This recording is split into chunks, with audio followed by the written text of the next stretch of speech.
Picture this.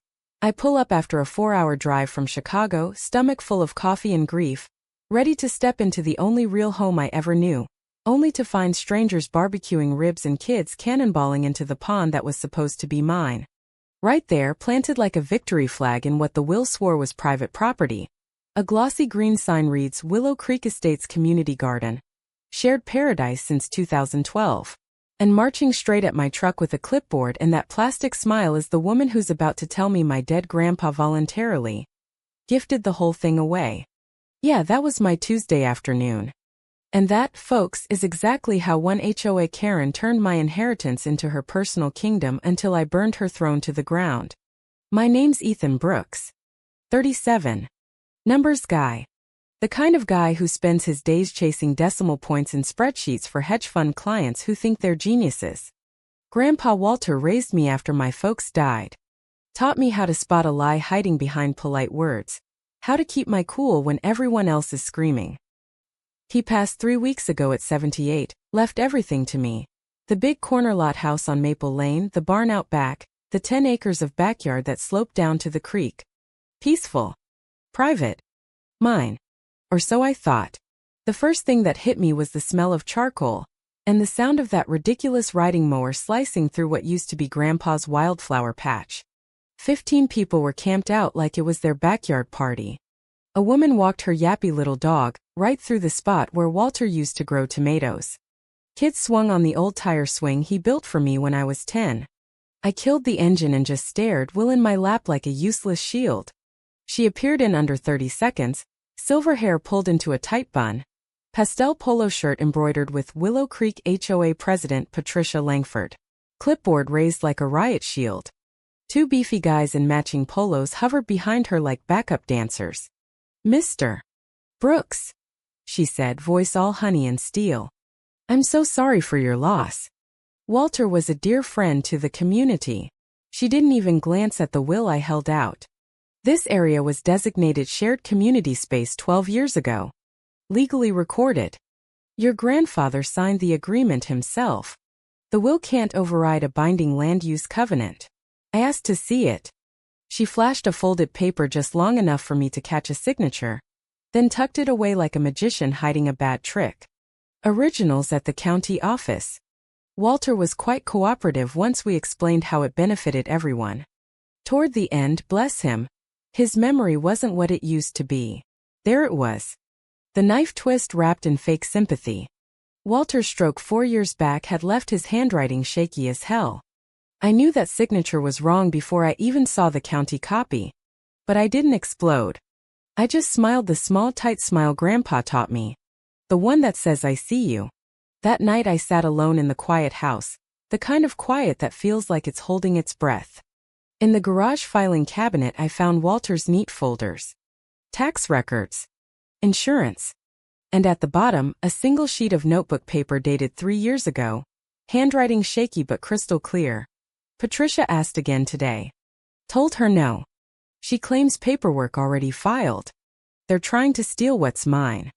Don't let them win, Ethan. I read it twice. Then I laughed once, short and bitter.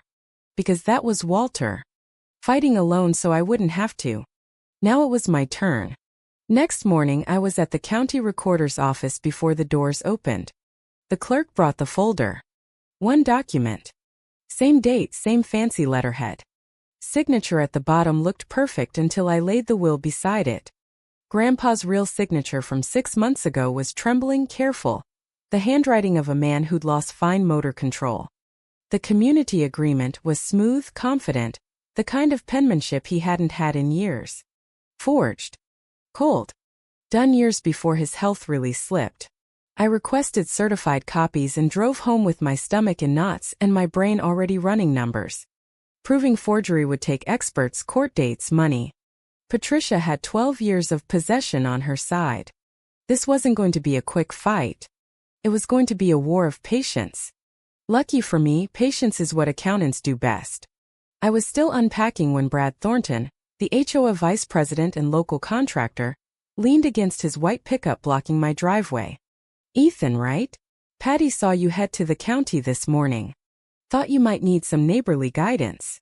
He handed me an envelope. 3 citations: parking in unauthorized zone, visible moving boxes violating aesthetic standards, unauthorized occupancy of shared use area. Total fines: $750. Due in 30 days. I took the paper, looked him dead in the eye and said, "Thanks, Brad. Appreciate the warm welcome. Tell Patty I said hello." He smirked. I smirked back. Inside I was already calculating how much rope they were handing me to hang them with. That evening I spotted the old guy from yesterday's crowd shuffling past on the sidewalk. The one who'd looked guilty instead of smug. I caught up with him before he could disappear. Samuel Whitaker, 79, retired teacher, Walter's best friend for 40 years. He checked over his shoulder before speaking. "Your grandpa never signed that thing, Ethan. Told me so himself a dozen times. Patty showed up one day claiming it was already filed. Said fighting would cost more than the land was worth. He was scared for you. Didn't want you dragged into it." Samuel's voice cracked. I should have spoken up sooner. But everyone's scared. The Parkers got fined into selling their lot for pennies. The Ruiz family had their tools vandalized until they just left. Mrs. Klein, she's still paying off legal threats from 3 years ago. Patty and Brad buy everything cheap through shell companies. Your grandpa was the last holdout. I felt that cold, clean anger settle in my chest like ice water. Organized theft wrapped in community spirit banners. Classic HOA Karen move. Back inside I found the sealed letter Walter had written to an Austin law firm 18 months earlier. Detailed everything. Never mailed. He carried the fight alone until the end. I opened my laptop and dialed the number on the letterhead. Elena Vargas, Property Law. MS. Vargas, my name is Ethan Brooks. I have a land dispute involving forgery, organized harassment, and an HOA president who's been running a decade-long scam. I need your help. She didn't hesitate. Tell me everything. Elena arrived 3 days later in a black SUV that looked like it meant business. Sharp eyes, sharper questions. She spent an hour reading Walter's files, then looked up with the kind of smile that makes lawyers rich and crooks nervous. Ethan, this isn't a civil spat. This is fraud, forgery, possible elder abuse, and if the money trail goes where I think it does, straight up embezzlement. Patricia Langford isn't just losing a lawsuit. She's going to prison. We hit the county office together. Elena knew exactly which dusty boxes to pull. Within 2 hours we had the pattern. For other properties in the last 12 years, same community land use agreements, same forged signatures from elderly owners living alone. The Parkers, the Ruiz family, Mrs. Klein, and one I hadn't heard about yet. Every single one sold at fire sale prices within 2 years. 2 went to shell companies tied to Brad Thornton's construction firm. 1 went to a developer who then hired Brad for multimillion-dollar projects. Patricia applied the pressure. Brad collected the cash. Textbook. That night I did what I do best, follow the money. Spreadsheets, tax records, corporate filings. 3 of the donated lots had been quietly flipped. Rental income from farmers leasing the community garden space? $147,000 over 10 years, paid straight into an account Patricia controlled alone. Not 1 cent used for actual neighborhood improvements. The HOA website bragged about beautiful shared spaces funded by community spirit. The bank statement showed Patricia's personal account getting fat on that same spirit. The smear campaign started 48 hours after Elena filed the first papers. Suddenly the neighborhood Facebook group was full of posts calling me the greedy Chicago vulture trying to steal public land from hardworking families. Someone suggested I'd forged Walter's will. Anonymous comments wondered if I'd pressured a sick old man. The gray sedan that started parking across the street every night didn't even try to hide. Then came the rock through the kitchen window at 11 p.m. Note rubber banded around it. Leave or regret it. I photographed everything, called the sheriff. Deputy who showed up wouldn't meet my eyes. Mrs. Langford has a lot of friends in this county, son. Budgets, elections, who keeps their job, you get the picture. I got it. Loud and clear. 2 nights later I was driving back from the hardware store when a white pickup blocked the road near the creek. 3 masked guys with baseball bats. Leader limped forward. Last warning, Chicago boy. Sell or next time we won't be talking. I memorized the partial plate, the silver watch on the second guy, the limp. Said nothing. Just smiled that small smile again. They drove off thinking they'd won. They had no idea they just handed me more rope. I gave every detail to Elena. She added intimidation charges to the growing list. Then we found Mrs. Klein living in a tiny apartment in Denver. 81 years old. Hands shaking as she told me how they'd threatened to sue her into the ground unless she sold for half value. She agreed to testify. So did Samuel. So did the handwriting expert who confirmed 7 clear markers that the signature was forged. The temporary restraining order hit like a thunderclap.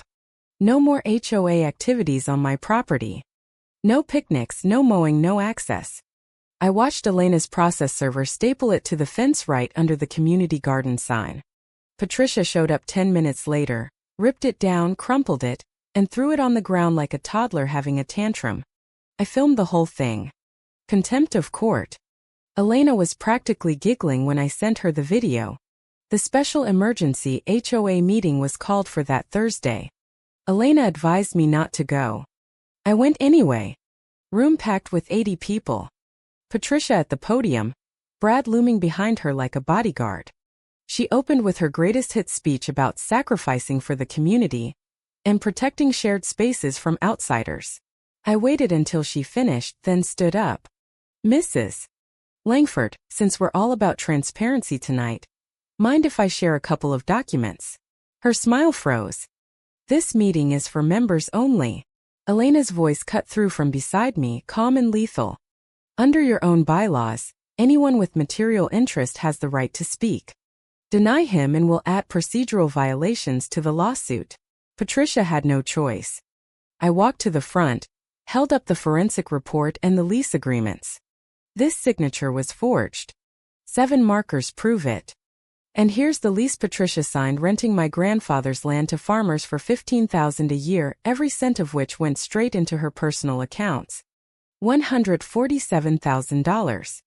Not $1 for the community she claims to love so much. The room went dead silent. Then Mrs.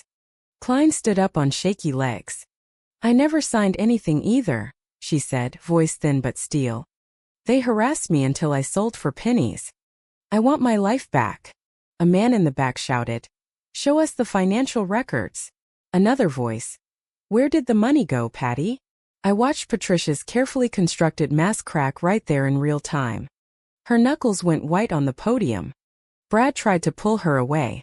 She shook him off. You people have no idea what I sacrificed. Her voice rose shrill and ugly. The hours, the fights with the county, keeping this neighborhood perfect. If some signatures weren't perfect, it was because I was doing what needed to be done. The entire room inhaled at once. Brad's face drained of color. Samuel stepped forward quietly. That's a confession, Patty. On record. In front of a deputy. She realized too late what she'd said. The color left her face. She tried to adjourn the meeting, but nobody was moving. People were pulling out phones. Recording. The empire she'd spent 14 years building was collapsing in real time, and all it took was one honest sentence from her own mouth. The district attorney opened a criminal investigation 72 hours later. HOA accounts frozen. Independent auditor brought in. The report when it dropped was 47 pages of pure devastation. $280,000 siphoned into personal accounts in Brad's shell companies over 12 years. Rental income, fines, even the legal defense fund, they'd guilt-tripped residents into donating. Not one legitimate expense. Local news ran the story on the front page. Suddenly the same neighbors who'd been calling me a con artist were knocking on my door with apologies and casseroles. A woman who'd posted the worst Facebook comments stood on my porch crying, saying Patricia had told her I was planning to bulldoze the garden for condos. I accepted every apology. They'd been lied to by a master. I knew what that felt like. The arrests came at dawn on a Tuesday. Patricia in handcuffs on her front porch while neighbors watched silently from their lawns. Brad an hour later at his construction site. Charges: forgery, embezzlement, elder abuse, conspiracy, witness intimidation. The baseball bat crew? Brad's nephew sang like a canary once the DA showed him the cell phone records and the silver watch. At the sentencing hearing 6 months later, the courtroom was packed. Patricia in orange, silver hair, limp, eyes on the floor. 4 years state prison, 6 years probation, $320,000 restitution. Lifetime ban from any HOA board in Colorado. Brad got 3 years plus revocation of his contractor's license. When the bailiffs led them away, the silence in that room felt like the whole neighborhood finally exhaling after holding its breath for 14 years. The civil case wrapped 2 weeks later. All fraudulent agreements voided. My backyard restored. Mrs. Klein and the other victims received settlements. The new HOA board, Samuel as interim president, passed term limits, quarterly audits, and independent legal review for any land deals. Real transparency, not the fake kind Patricia used to sell. I could have sued the entire neighborhood for the harassment. Elena laid out the path to maximum damages. I told her no. The rock throwers were scared. The rumor spreaders had been manipulated. I wasn't here to punish people who'd been victims too. I wanted the ones who'd built the machine. They paid. In full. Late that summer, I finally climbed into the attic and opened the last boxes Walter had sealed decades ago. Between old photos, I found an envelope addressed to me, postmarked 3 months before he died. Never mailed. 2 pages in his shaky hand. He wrote about the seasons, the fox by the creek, how he missed me. Then near the end, I know you'll come here someday after I'm gone. I know you'll find the mess I left. I'm sorry. I tried to fix it but ran out of time. If you're reading this, it means you decided to stay and fight. I knew you would. You're stubborn like me. Just remember, winning isn't the only thing. How you win matters. Don't let them turn you into something you're not. Keep the land. Keep your integrity. And when it's over, try to forgive the people who didn't know any better. That's harder than winning, but it's more important. I folded the letter, put it in my wallet, and walked out to the backyard where the community garden sign used to stand. Grass had grown back thick and green. The pond reflected the summer sky. A hawk circled overhead. I stood there a long time, feeling the weight of Walter's words against my chest, and realized he'd given me the only inheritance that truly mattered. Not the land, but the choice of who to be while fighting for it. So tell me in the comments, was Patricia Langford the real villain here? Or was it the entire neighborhood that let one Karen run wild for 14 years because it was easier than asking questions? Who do you think was truly wrong?